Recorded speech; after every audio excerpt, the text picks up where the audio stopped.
As you may know, the euro is the official currency of the EU, but not all countries in the EU use it. In fact, some countries have opted out of using the euro altogether and have chosen to keep their own national currencies.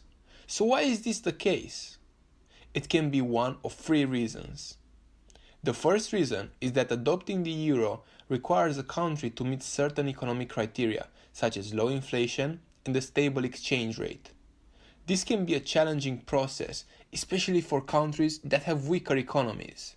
For example, Bulgaria and Croatia are both EU member countries, but they have not yet adopted the euro as their official currency. This is because they have not yet met the economic criteria required for euro adoption.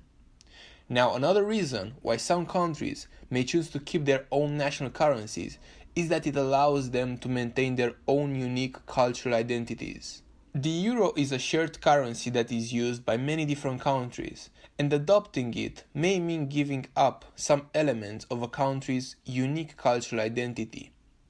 One example of a country that chose to retain its own national currency for cultural reasons was the United Kingdom. The UK used to be an EU member country that had a strong economy and met the economic criteria for euro adoption, but it chose to retain its own currency, the pound sterling, rather than adopt the euro.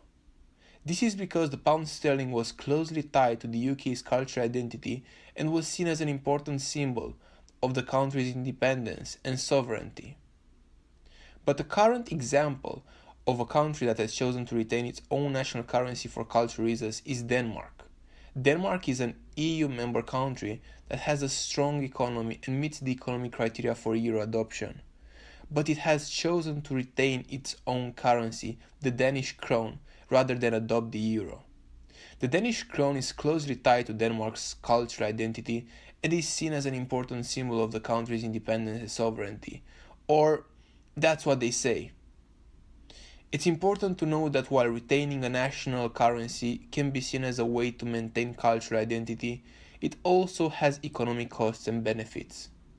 Which leads us to the last and most important reason why some countries have chosen to opt out of using the euro altogether, even though they meet the economic criteria.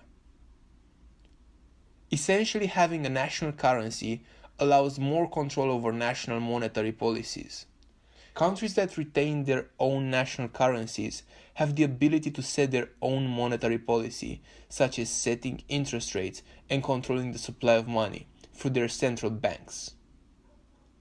Central banks are responsible for implementing a country's monetary policy and have a number of tools at their disposal to do so. For example, central banks can set interest rates, which can influence the supply and demand for money in the economy. By raising interest rates, central banks can reduce the supply of money and slow down economic growth, and by lowering interest rates, central banks can increase the supply of money and stimulate economic growth. But there's more to it. Central banks can also control the supply of money directly through a process called open market operations. This involves buying or selling government securities in the open market in order to increase or decrease the supply of money in the economy. By retaining their own national currencies, countries can maintain the ability to set their own monetary policy through their central banks, which allows them to have more control over their own economies. Now let's recap. There are a number of reasons why not all EU countries use the euro as their official currency.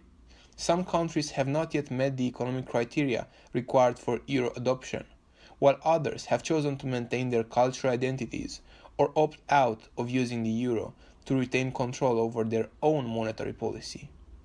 Thank you for watching. Now, if you enjoyed this video, don't forget to leave your thoughts in the comments and subscribe to the channel.